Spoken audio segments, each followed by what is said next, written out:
Okay, so we're going to be removing this panel to remove the navigation.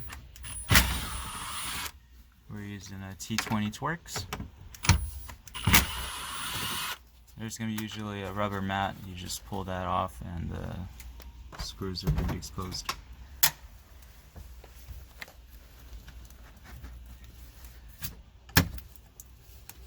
Okay, so what we did is we just started picking at it from the side and just kind of go through it, it pops out.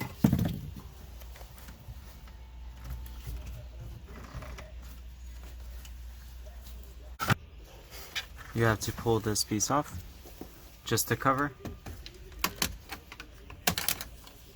And there's going to be a Torx right behind it.